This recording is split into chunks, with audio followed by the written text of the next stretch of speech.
Assalamualaikum warahmatullahi wabarakatuh. A'udzubillah. Bismillah.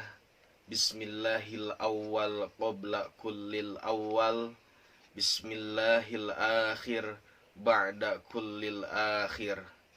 Huwal awwalu wal akhir wa zahir wal batin. La ilaha illallah, la mawjuda illallah, la ma'buda illallah, la matluba illallah, la maqsuda illallah.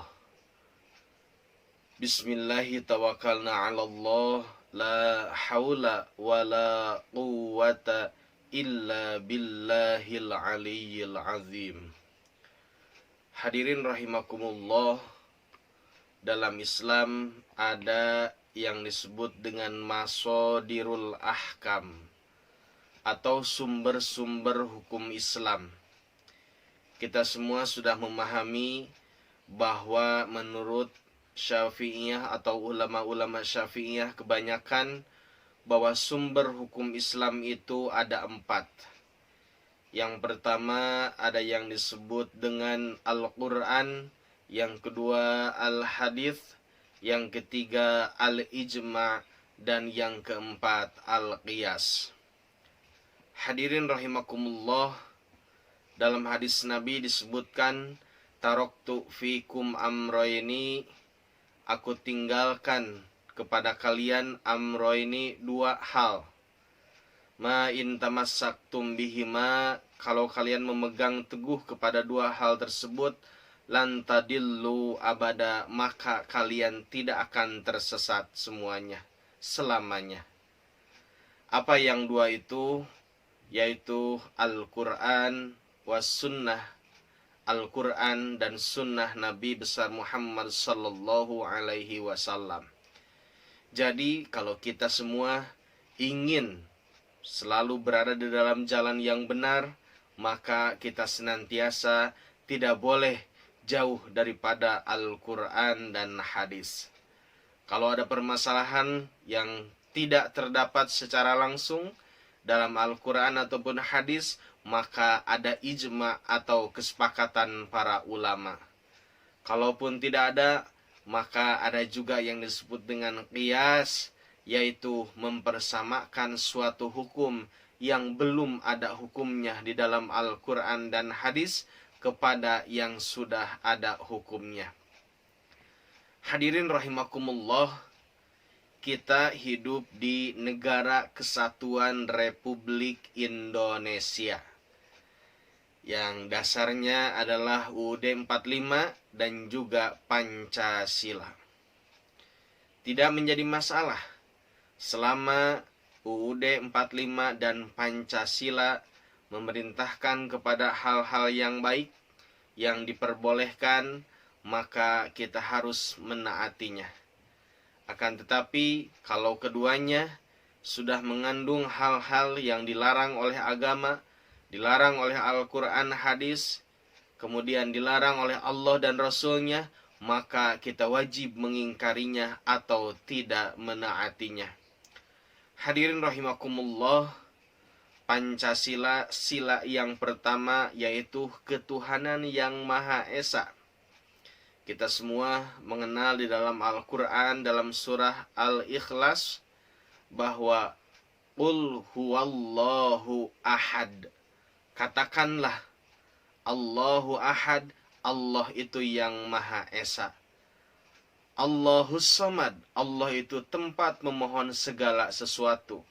Lam yalid walam yulad, Allah tidak melahirkan dan tidak pula dilahirkan. Walam yakullahu kufuwan ahad, dan tidak ada segala sesuatu pun yang menyerupainya. Hadirin rahimakumullah, di sana jelas kalau Allah adalah yang Maha Esa.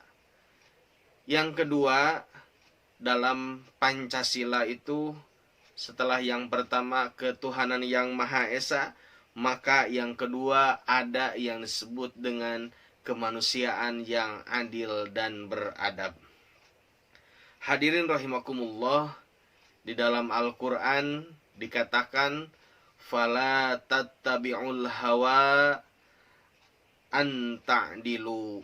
Maka janganlah kalian mengikuti hawa nafsu kalian, maka berbuat adillah kalian semua. Di sana jelas bahwa kita dalam memutuskan suatu perkara tidak boleh berdasarkan nafsu kita, tidak boleh berdasarkan perasaan kita, tidak boleh subjektif, tetapi harus objektif, harus sesuai dengan aturan-aturan yang ada.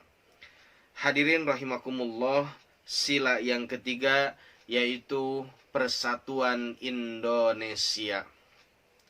Di dalam Al-Quran dikatakan, وَجَعَلْنَاكُمْ شُعُوبًا وَقَبَائِلَ لِتَعَارَفُوا. Dan kami jadikan kepada kalian berbangsa-bangsa dan bersuku-suku, tujuannya oleh Allah adalah lita'arafu, untuk saling mengenal satu sama lain, bukan saling menghina, bukan saling mencaci, apalagi bertengkar satu sama lain senegara.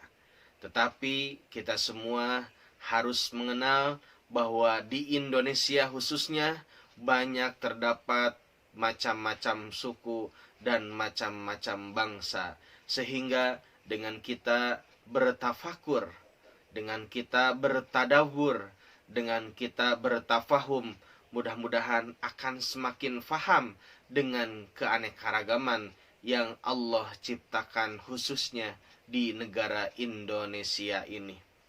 Sila yang keempat, hadirin rahimakumullah, yaitu kerakyatan yang dipimpin oleh hikmat kebijaksanaan dalam permusyawaratan perwakilan. Di dalam Al-Quran ada juga salah satu dalilnya, wa amruhum syura bainahum, dan urusan mereka diputuskan dengan bermusyawarah di antara mereka.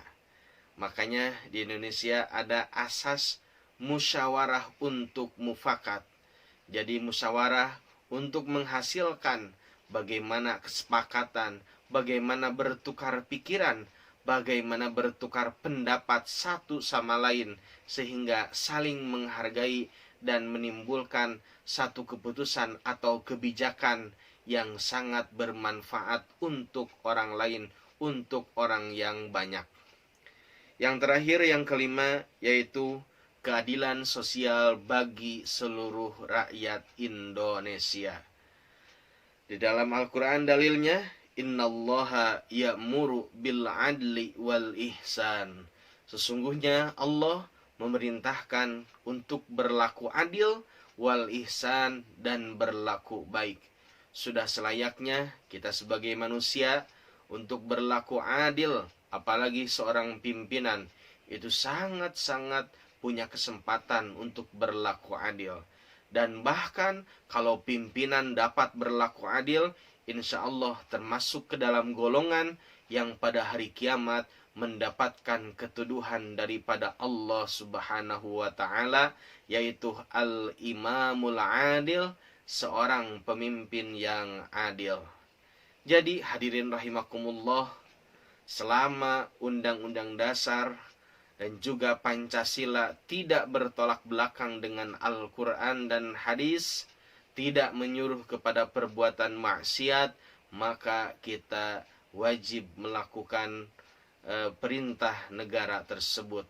Terkecuali kalau sudah bertolak belakang atau menyuruh kepada perbuatan maksiat, maka kita wajib mengingkarinya. Itulah sedikit pandangan tentang Pancasila yang ada di negara kita, yaitu Negara Kesatuan Republik Indonesia. Terima kasih. Assalamualaikum warahmatullahi wabarakatuh.